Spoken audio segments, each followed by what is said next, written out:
রাসূলুল্লাহ সাল্লাল্লাহু আলাইহি সাল্লাম আমাদেরকে একদম সহজ একটি দোয়া শিখিয়ে দিয়েছেন। আপনি যে কোনো সময় দোয়াটি পাঠ করতে পারবেন। যদি ইখলাস ও নিয়তে সহিশুদ্ধভাবে দোয়াটি পাঠ করতে পারেন, আল্লাহ পাক রব্বুল আলামিন আসমানের দরজা খুলে দিবেন, মুনাজাত করবেন, মুনাজাত কবুল হয়ে যাবে। মন মতো করে আল্লাহ পাকের কাছে যা দোয়া করবেন তাই কবুল হয়ে যাবে। শুধু সেখানে শেষ নয়, আল্লাহ পাক রব্বুল আলামিন আপনাকে জান্নাতের মালিক বানাবেন। দুনিয়ার মধ্যে যে সমস্ত বলা মুসিবতের মধ্যে পড়ে যাবেন, দোয়াটি পাঠ করবেন, আল্লাহ পাক আসমান থেকে গায়বীভাবে সাহায্য পাঠাবেন। কেননা আজকের এই দোয়াটি পাঠ করেছিলেন আল্লাহর রাসূল সাল্লাল্লাহু আলাইহি ওয়াসাল্লামের একজন সাহাবী। আল্লাহ পাক রব্বুল আলামিন ওই সাহাবীকে হাতে নাতে ফলাফল দিয়েছেন। আল্লাহ পাক আসমান থেকে গায়বী সাহায্য পাঠিয়েছিলেন। এজন্য আজকের দোয়াটি আমি স্ক্রিনে উচ্চারণ দিয়ে দেব, শব্দে শব্দে শিখে নিতে পারবেন। রব্বুল আলমিনের কাছে যা চাইবেন রব্বুল আলমিন আপনাকে দিবেন। একেবারে পরীক্ষিত আমল, রাসূলুল্লাহ সাল্লাল্লাহু আলাইহি ওয়াসাল্লামের শিখানো আমল আপনাকে শিখিয়ে দেব। অনেক দিকে গেছেন, মনের মধ্যে অনেক আশা আছে, অনেক অভাবের মধ্যে আছেন, অনেক গুনাহ করেছেন, কোনোভাবে আপনি ক্ষমা করে নিতে পারছেন না। মনের মধ্যে অনেক আশা পূরণ হচ্ছে না, ঘরের মধ্যে সবসময় অভাব অনটন লেগে থাকে। আমি বলবো প্রতিদিন যখন আপনি দিন শুরু করবেন অথবা প্রতি রাতে যখন ঘুমাইতে যাবেন, এশার নামাজের পরে দোয়াটি পাঠ করবেন, তো আল্লাহ পাক রব্বুল আলামিন আপনার দোয়া কবুল করে নেবেন। আল্লাহ পাক রব্বুল আলামিন এমনভাবে দিবেন আপনি কখনো চিন্তাও করতে পারবেন না। আপনি যদি চান দোয়াটি 33 বার পাঠ করতে পারেন, 7 বারও পাঠ করতে পারেন। এজন্য আসুন আল্লাহ রসুল সাল্লাল্লাহু আলাইহি সাল্লামের শিখানো দোয়াটি আমরা এখনই শিখে ফেলি। ইনশাআল্লাহ নিয়মিত আমল করলে আল্লাহ আমাদেরকে ঠকাবেন না। সমর্থ দিনী ভাই বোন, আল্লাহ আমাদেরকে দেওয়ার জন্য সবসময় প্রস্তুত। কুরআনুল কারীমের আয়াত সূরাতুল বাকারার 255 নং আয়াত, লা তাখুযুহু সিনাতুন ওয়ালা নাওম। আল্লাহ পাক রব্বুল আলামিন বলেন, আমার কোনো তন্দ্রা নাই, আমার কোনো ঘুম নাই। আমি বান্দা তোমাদেরকে দেওয়ার জন্য আমি ঘুমের ঘর পর্যন্ত যাই না। আমি সবসময় তোমাদেরকে দেওয়ার জন্য প্রস্তুত আছি। আল্লাহ প্রস্তুত সবসময় আমাদেরকে দেওয়ার জন্য। এজন্য যখনই বিপদের মধ্যে পড়ে যাবেন, ঋণগ্রস্ত হয়ে যাবেন, আল্লাহ রসুল সাল্লাল্লাহু আলাইহি সাল্লামের শিখানো আমলটি করেন, আল্লাহর কাছে দোয়া করেন। আল্লাহ পাক এমনভাবে আসমানের দরজা খুলে দিবেন, আসমান থেকে এমনভাবে সাহায্য পাঠাবেন আপনি কখনো ভাবতেও পারবেন না, কখনো চিন্তা পর্যন্ত করতে পারবেন না। আল্লাহ তো আল্লাহ। আমি একটা সঙ্গীত আপনাদেরকে বলি না, আল্লাহু আল্লাহু তুমি জাল্লে জালালুহু, শেষ করা তো যাই না তোমার গেয়ে গুণগান। আল্লাহু আল্লাহু তুমি কাদের গাফফার, তুমি জালিলু জাব্বার, অনন্ত অসীম তুমি রহিম রহমান। আল্লাহু আল্লাহু তুমি মাটির মানুষকে প্রথম সৃষ্টি করিয়া ঘোষণা দিয়া দিলে শ্রেষ্ঠ বলিয়া, তাই নূরের ফেরেশতা করে আদমকে সেজদা, তুমি সবার চেয়ে দিলে মাটির মানুষকে সম্মান। আল্লাহু আল্লাহু আল্লাহু আল্লাহু। চান আল্লাহর কাছে। অনেকে তো আমরা মুসলমান নিজেরা দাবি করি, আমরা অনেকে আল্লাহ আছেন এটা পর্যন্ত বিশ্বাস করি না। এটা হলে চলবে না। আল্লাহ আছেন এটা আপনার বিশ্বাস করতে হবে। অনেক মুসলমান আল্লাহর প্রতি যে ঈমান আছে, আল্লাহ কি আছেন কি নাই এটা পর্যন্ত মানুষ বিশ্বাস করতে চায় না। নাউযু বিল্লাহ।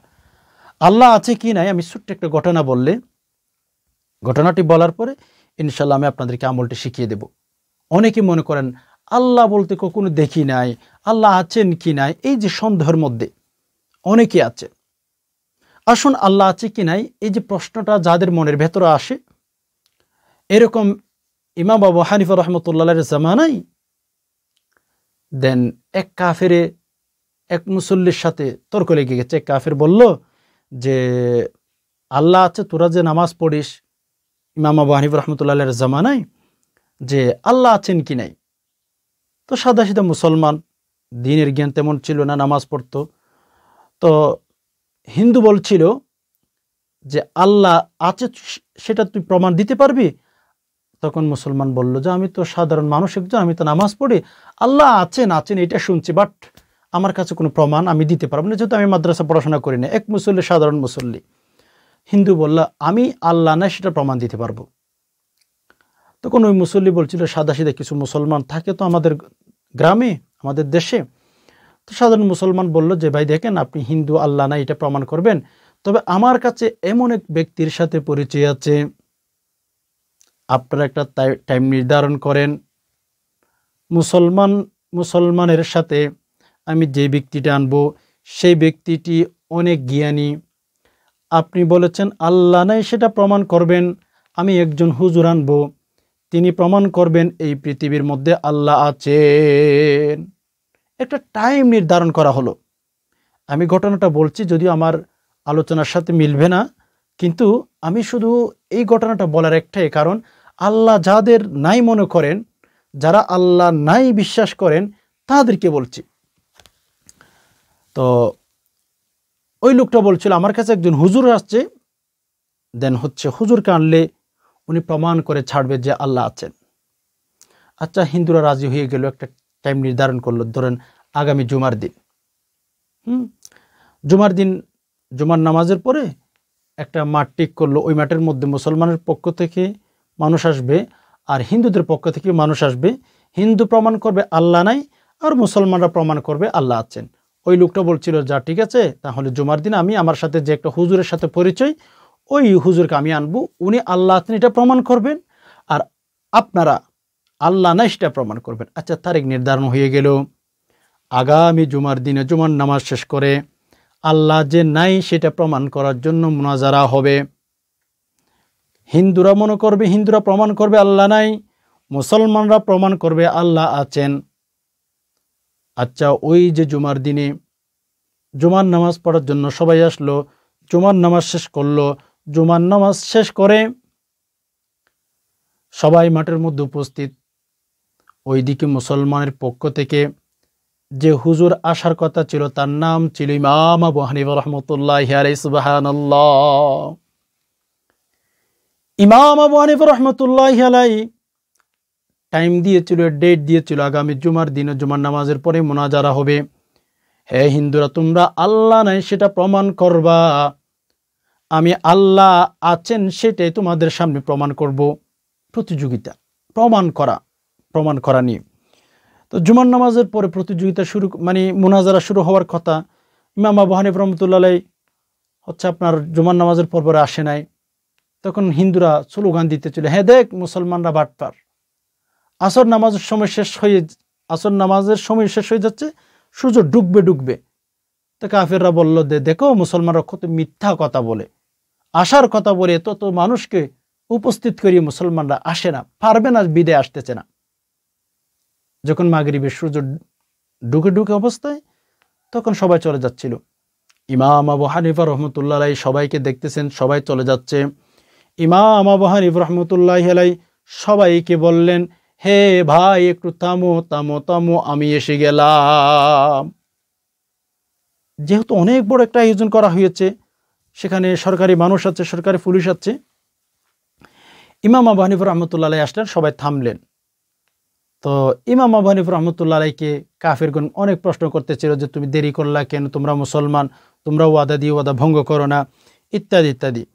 তাহলে ইমাম আবু হানিফা রাহমাতুল্লাহি আলাইহি তার প্রশ্ন করলো যে তোমরা আল্লাহ আছে কিনা সেটা প্রমাণ পরে করবা, আগে তুমি আসতে দেরি করলা কেন, এত মানুষগুলোকে বসে রাখলা কেন, কারণটা কি? সো ইমাম আবু হানিফা রাহমাতুল্লাহি আলাইহি বলছিলেন যে তোমরা সত্য কথাই বলেছো, যে আল্লাহ আছে কিনা সেটা এখন আমি প্রমাণও করতে পারবো না, আমার অনেক সময় লাগবে, আল্লাহ আছেন কি নাই অনেক প্রমাণ আপনাদেরকে দিতে হবে। কিন্তু আমি আজকে সংক্ষিপ্তভাবে একটা উত্তর দেব। এত মানুষকে বসিয়ে রাখলাম, আমি আসার সময় দেরি করলাম কেন, কারণটা কি? কাফেরগণ বলল, হিন্দুরা বলল, হ্যাঁ ঠিক আছে তাহলে বলো শুনি, দেরি করলা কেন, কারণটা কি একটু বলো শুনি। ইমাম আবু হানিফা রাহমাতুল্লাহি আলাইহি আল্লাহ পাক এত জ্ঞান দিয়েছিলেন যেগুলো বর্ণনা করে কখনো শেষ করা যাবে না।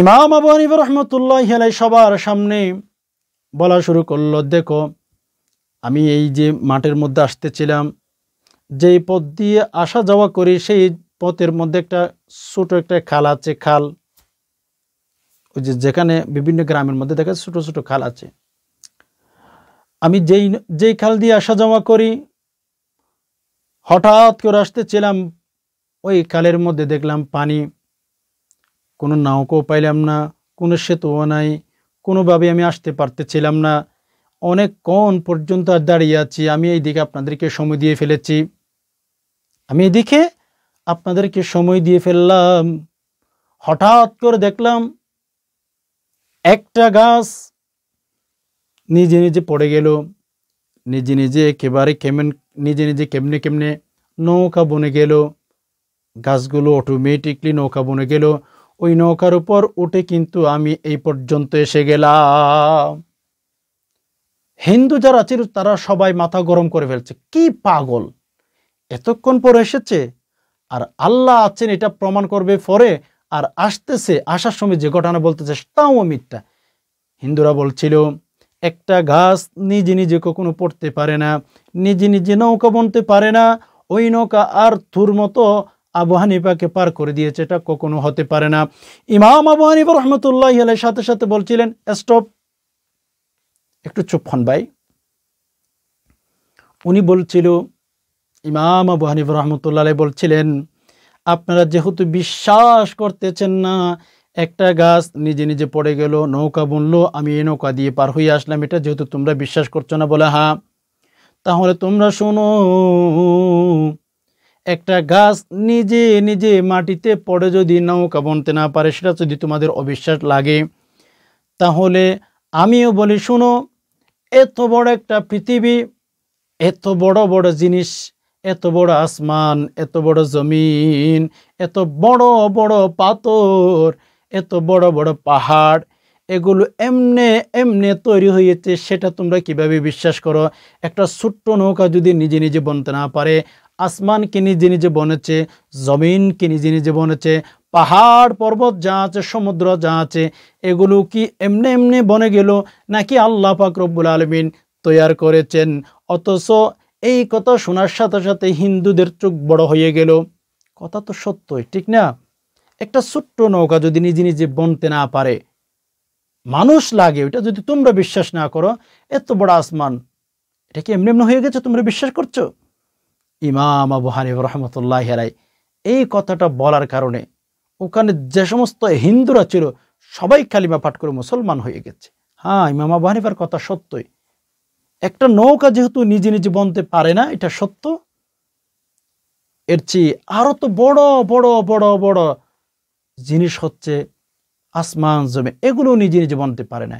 এজন্য ঘটনাটি এজন্য বললাম, অনেক ভাই বোন আছেন, অনেক ইমানদার নারী পুরুষ আছেন, আল্লাহ পাক রব্বুল আলামিন আছেন কি নাই এটার উপর সন্দেহ হয়ে যায়।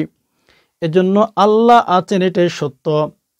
আপনি যখন মনের মধ্যে অনেক আশা জমা রাখবেন, স্বপ্ন অনেক জমা রাখবেন, আল্লাহ রসুল সাল্লাল্লাহু আলাইহি ওয়াসাল্লাম যেভাবে কিছু আমল শিখিয়ে দিয়েছেন সেগুলো করবেন, আল্লাহর কাছে দোয়া করবেন, আল্লাহর কাছে যা চাইবেন আল্লাহ পাক রব্বুল আলামিন আপনাকে দিয়ে দিবেন। আল্লাহর কাছে চাওয়ার মতো চাইতে হয়, তাইলে আল্লাহ তাআলা আমাদেরকে দিবেন, ঠকাবেন না। আল্লাহ তাআলা একটু চিন্তা করেন ভাই, আল্লাহ তাআলা বান্দাদেরকে ঠকানোর কোনো প্রশ্ন আসে? কেন ঠকাবেন? আপনাকে আমাকে ঠকানোর কোনো প্রশ্নই আসে না। আল্লাহ তো আল্লাহ। তো যাই হোক, আমরা আজকে বিশেষ করে যেই আমলটি শিখবো সেটা হচ্ছে লা হাওলা ওয়ালা কুওয়াতা ইল্লা বিল্লাহ, এটির আমল একটু সহি শুদ্ধ করে শিখে ফেলুন আমার সাথে। লা হাওলা ওয়ালা কুওয়াতা ইল্লা বিল্লাহ। আবার লা হাওলা ওয়ালা কুওয়াতা ইল্লা বিল্লাহ, লা হাওলা ওয়ালা কুওয়াতা ইল্লা বিল্লাহ, এটি পাঠ করবেন। দেখেন, এটা রাসূলুল্লাহ সাল্লাল্লাহু আলাইহি ওয়াসাল্লাম বলেছেন, এটা জান্নাতের গুপ্তধন। সুবহানাল্লাহ, জান্নাতের গুপ্তধন। লা ইলাহা ইল্লাল্লাহ, লা হাওলা ওয়ালা কুওয়াতা ইল্লা বিল্লাহ, এটা এক গাছের দুই ডাল। সুবহানাল্লাহ সুবহানাল্লাহ, এটার পাওয়ার এত যে বেশি, সময় ভিডিও অনেক লম্বা হয়ে যাচ্ছে, এজন্য আমি পরিপূর্ণ শোনাইতে পারতেছি না। একটু চিন্তা করুন, লা হাওলা ওয়ালা কুওয়াতা ইল্লা বিল্লাহ যদি জান্নাতের গুপ্তধন হয়, আর এই জান্নাতের গুপ্তধন পাঠ করে যদি কোনো ইমানদার নারী পুরুষ রব্বুল আলমিনের কাছে দোয়া করেন, রব্বুল আলমিন কি আপনার দোয়া কবুল করবেন না একটু আমাকে বলেন। এজন্য যখনই অভাবের মধ্যে পড়ে যাবেন, ঋণগ্রস্ত হয়ে যাবেন, আপনার চতুর্পাশে বিপদ আর বিপদ, ওই সময়ের মধ্যে যদি নিয়ম অনুযায়ী আমি যেভাবে বলে দেব ওইভাবে যদি লা হাওলা ওয়ালা কুওয়াতা ইল্লা বিল্লাহ পাঠ করতে পারেন, এমনও হতে পারে আল্লাহ পাক রব্বুল আলামিন 1 সেকেন্ডের ভেতরে কিন্তু আপনার মনের আশা পূরণ করে দিয়েছেন। আপনার স্বপ্ন যা যা আছে আল্লাহ পাক রব্বুল আলামিন পূরণ করে দিয়েছেন, চিন্তাও করতে পারবেন না, ভাবতেও পারবেন না। এজন্য আসুন, আল্লাহ রাসূল সাল্লাল্লাহু আলাইহি সাল্লাম বলেন এটা হচ্ছে জান্নাতের গুপ্তধন। জান্নাতের গুপ্তধন যে সমস্ত নারী পুরুষ বেশি বেশি পাঠ করবে, ওই সমস্ত নারী পুরুষকে আল্লাহ পাক রব্বুল আলামিন জান্নাতের ভেতরে ঢুকিয়ে দিবেন। জান্নাতের ভেতরে যখনই ঢুকিয়ে দিবেন তারা তো সাকসেস হয়ে যাবে। তো আপনার মনে অনেক আশা, অনেক স্বপ্ন, অনেক বাসনা আছে আপনার মনে, হ্যাঁ? তো সে সময় আমলটি করবেন। এশার নামাজের পরে কিবলামুখী হয়ে বসে আপনি হচ্ছে প্রথম নাম্বারে 100 বার দুরূদ শরীফ পাঠ করবেন, লা হাওলা ওয়ালা কুওয়াতা ইল্লা বিল্লাহ পাঠ করবেন 499 বার। 100 বার দুরূদ শরীফ, 499 বার লা হাওলা ওয়ালা কুওয়াতা ইল্লা বিল্লাহ। এরপর 100 বার আপনি হচ্ছে দুরূদ শরীফ পাঠ করবেন। মাঝখানে একবার লা হাওলা ওয়ালা কুওয়াতা ইল্লা বিল্লাহিল আলিয়্যিল আযীম, এটাও পাঠ করবেন। আর যদি বেশি ব্যস্ত থাকেন লা হাওলা ওয়ালা কুওয়াতা ইল্লা বিল্লাহ 33 বার পাঠ করবেন। মানে বেজোড় সংখ্যক পাঠ করে শুরুতে দুরূদ শরীফ, শেষে দুরূদ শরীফ, মাঝখানে আপনি 499 বার পাঠ করতে পারেন, 33 বার পাঠ করতে পারেন। এভাবে বেজোড় সংখ্যা পাঠ করে আল্লাহর কাছে দোয়া করে ঘুমিয়ে যাবেন। আল্লাহ পাক রব্বুল আলামিন এমনভাবে আপনাকে সাহায্য করবেন, মদত করবেন, আপনি কখনো চিন্তাও করতে পারবেন না, আপনি কখনো ভাবতেও পারবেন না। আল্লাহ চাইলে কি না পারেন। আল্লাহ পাক রব্বুল আলামিনের কাছে দোয়া করতে থাকেন, আমলটি করার পরে ইনশাআল্লাহ যা চাইবেন আল্লাহ আপনাকে দিয়ে দিবেন। আল্লাহর কাছে যত বেশি দোয়া করবেন আল্লাহ পাক তত বেশি আপনাকে সহযোগিতা করবেন ইনশাআল্লাহ। এজন্য ধনী হওয়ার জন্যে, বিপদ দূর করার জন্য, গুনাহ ক্ষমা করার জন্য, মনের আশা পূরণ করার জন্য এই আমলটি করবেন প্রতি রাতে এশার নামাজের পরে। আল্লাহ পাক এমনভাবে আপনাকে আসমান থেকে গাইবে সাহায্য পাঠাবেন আপনার চিন্তার বাহিরে ইনশাআল্লাহ।